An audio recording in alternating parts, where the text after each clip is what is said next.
Hi, guys and gals. Al Smith here. Today we're going to do the last lesson in the minor suit open response system. And we're going to talk about today is reverse Flannery. Okay, up to this particular point in time, we've learned a whole bunch of different conventions on how to describe various shapes of hands after your partner opens one club or one diamond, and to show the number of points you have. We have one gaping hole left. That's a situation where the responder has five to six spades, and 4 to 5 hearts. So that's what the reverse Flannery convention does for us. It gives us a capability of describing those hands. Okay, reverse Flannery is only used after your partner opens one club or one diamond, and it's used after your partner opens a minor in any suit. And the responder uses it when he or she has 5 to 6 spades and 4 to 5 hearts. Okay, and specifically, these shapes: 6 spades, 5 hearts, 6 spades, 4 hearts, 5 spades, 4 hearts.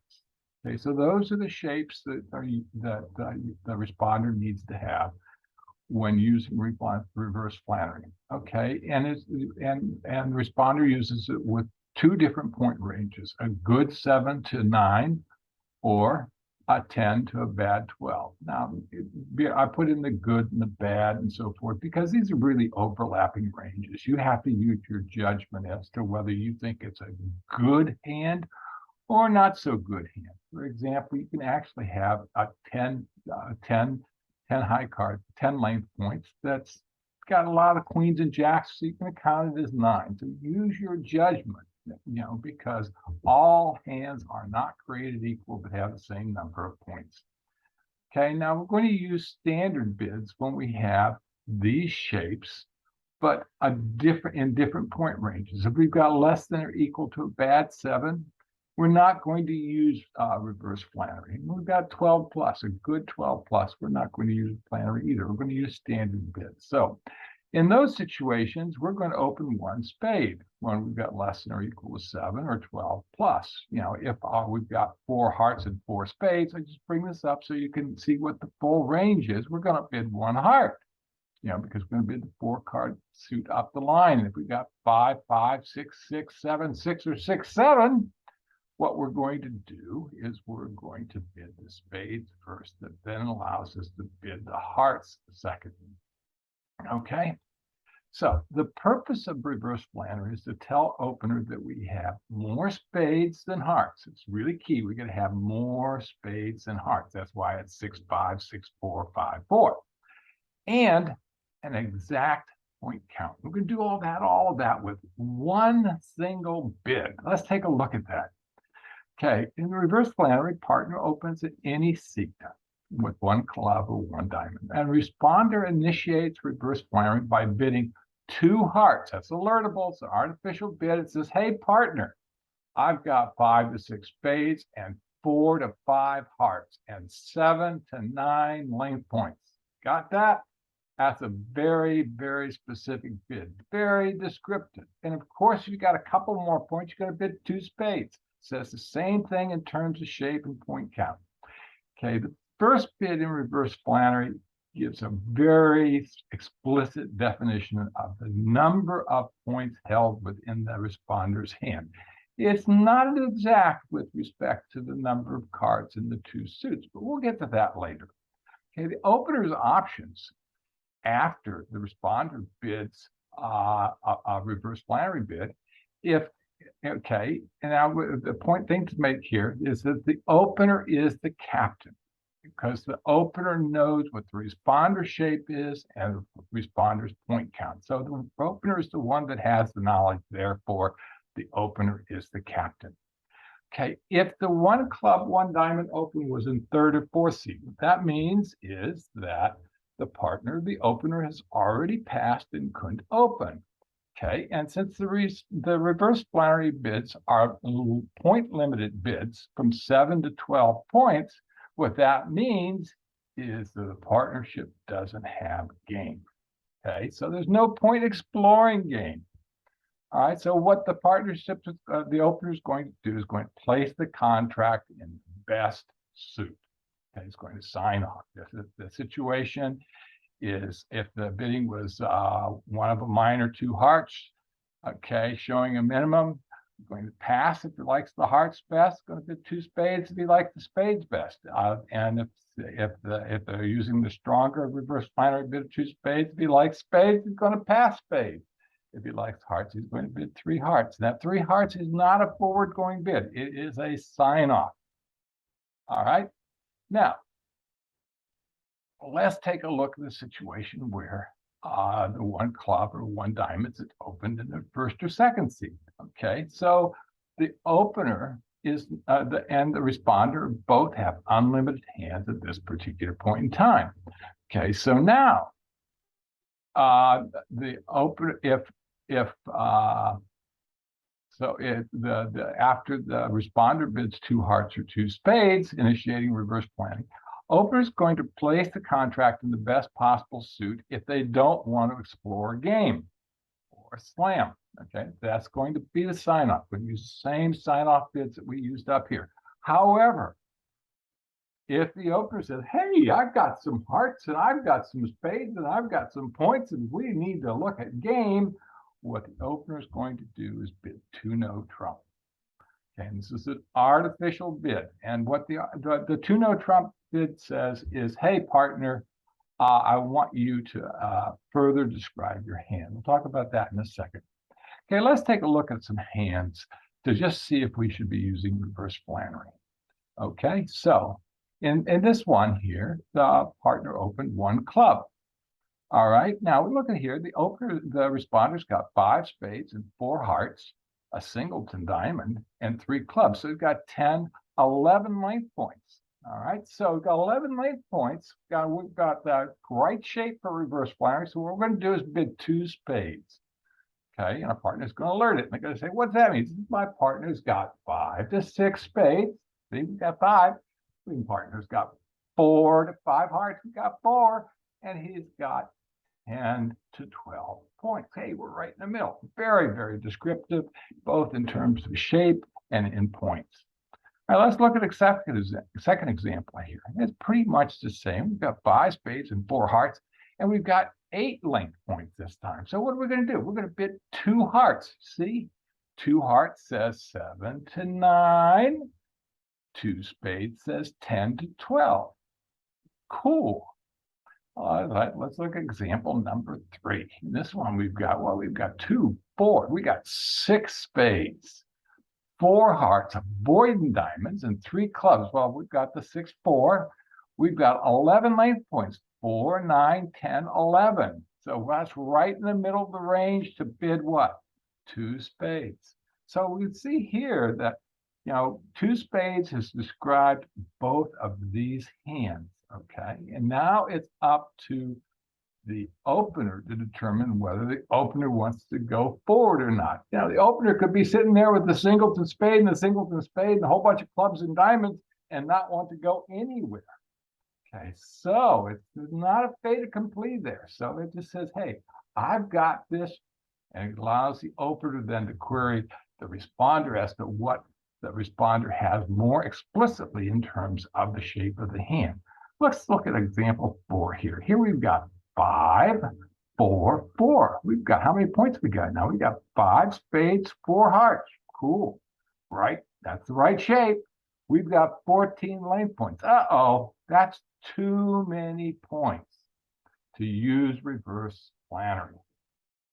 Okay, if we've got more than 12, we want to be in a game forcing auction. So what we're going to do is we're going to bid 1 spade, then opener's going to bid something, and we're going to bid 3 hearts and say, hey, partner. And this is also known as a high-level reverse. Okay, so that becomes a game forcing auction. You can see how with a stronger hand, you don't use reverse Flannery. Let's take a look at this one. We've got the right shape, 5, 4, 1, 3. We've got only 6 length points. Well, this one's too weak to use reverse Flannery. So we're going to bid 1 spade and then 2 hearts to say, hey, partner, I've got spades and I got hearts. You pick. Okay. Now, if our partner accidentally rebids 2 clubs, what we're going to do is we're going to pass because we're going to have at least an 8-card fit in clubs.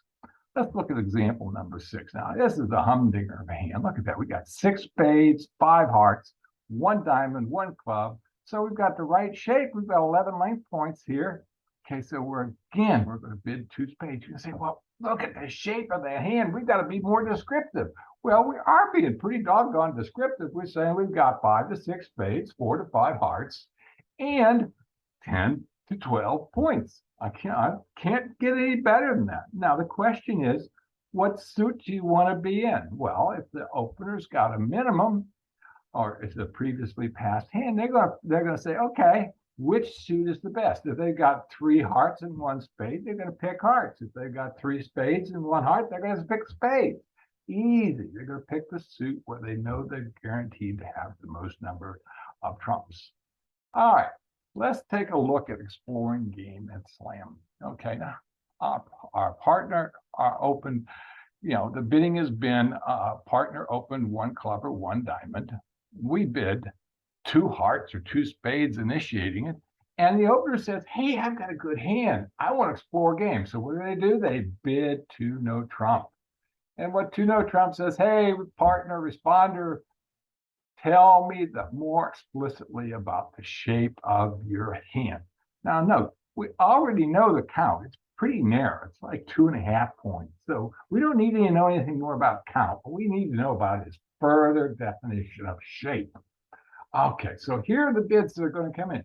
If we've got 5 spades and 4 hearts and it's singleton diamond, we're going to bid 3 clubs. It says we've got 3 to 4 clubs and 0 to 1 diamond. Okay, this just parallels the same structure that's used in regular Flannery, except we're talking about 5 spades versus 5 hearts. Okay, now if we've got the same type of situation, we've got 3 to 4 diamonds and 0 to 1 club in a 5-4 shape, we're going to bid three diamonds. Again, these are artificial because they explicitly define the shape of the responder's hand. Now, if the responder has 6 spades and 5 hearts, he's going to bid 3 hearts. Okay, so it says I'm 6-5. I've got 0 to 2 and 0 to 2. Okay, it doesn't say whether it could be 2 diamonds and 0 clubs or vice versa, but it says, hey, partner, I've got 6 spades and 5 hearts. Okay, now the opener can figure out what he or she wants to do. Now, if we have the situation where we have 6 spades and 4 hearts, we're going to rebid that. That should be 3 spades. We'll fix that in the handout. We're going to bid 3 spades. Okay, and if we're 5, 4, 2, 2, we want to tell our partner we've got a reasonably balanced hand. We're going to bid 3 no trump. Notice that none of these are above 3 no trump. What that does is gives the opener, who knows the points and knows the shape, the ability to place the contract in the right place. It leaves the option open for the opener to play in 3 no trump. It doesn't presuppose that the partner has shape and is willing to play above 3 no trump. Okay, now if the opener wants to explore slam, what the opener is going to do is start cue bidding. Okay, if the opener doesn't want to explore slam, the opener is going to sign off in a game contract. Let's look at a couple examples here. In this one, our partner opened 1 diamond. We bid 2 hearts. Yeah, we've got the right shape here. We've got 10.11. Well, actually, we got too many points, to tell you the truth. That should be, we'll have to make a few less points than that. We're going to assume it only has, it has fewer points. We're going to make that fewer points. Okay, and the opener says, hey, I like that. I'm bid 2 no trump. Further describe your hand. And what the responder is going to do is bid 3 clubs. And that says, I'm 5-4. I've got at least 3 to 4 clubs and a singleton or void and diamonds. Okay, let's take a look at another example here. Pretty much the same thing. 5, 4, 3, 2. What do we got here? 5, 4, 3, 1. We don't have enough cards in this. Yeah, we do. 5, 9, 12. We've got too many cards here. We're going to have to get rid of one of them. But I'll put this in here is that this one should have said 2 spades. This one says 2 hearts. We've got the same thing. And this one I wanted to show 5, 4, 2, 2. What we're going to do is we're going to bid 3 no trump. Okay, let's look at this particular example here. Now I'm going to really diverge first. I'm not going to diverge. I'll fix it later. Okay, so here we have 6 spades and 4 hearts and 3 clubs. Hey, we've got 13 cards this time. That's wonderful. Okay, we want to be able to tell our partner that we've got 6 spades and 4 hearts. Well, so what are we going to do? We're going to bid 3 spades by rebidding the spades that says we've got 6 spades and 4 hearts. Let's look at this situation here. We're 5, 4, 4. Okay, and in this one here,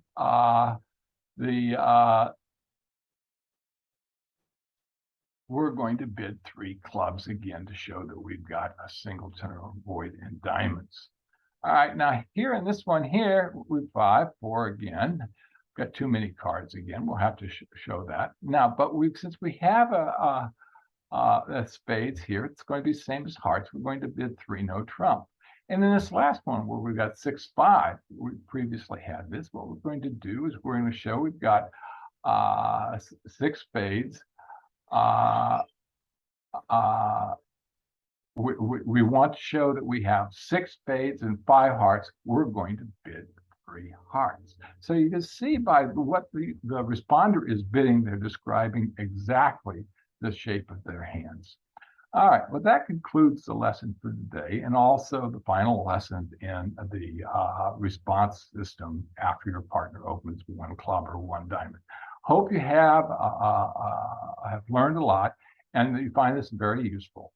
Want you to have a great day, so take care.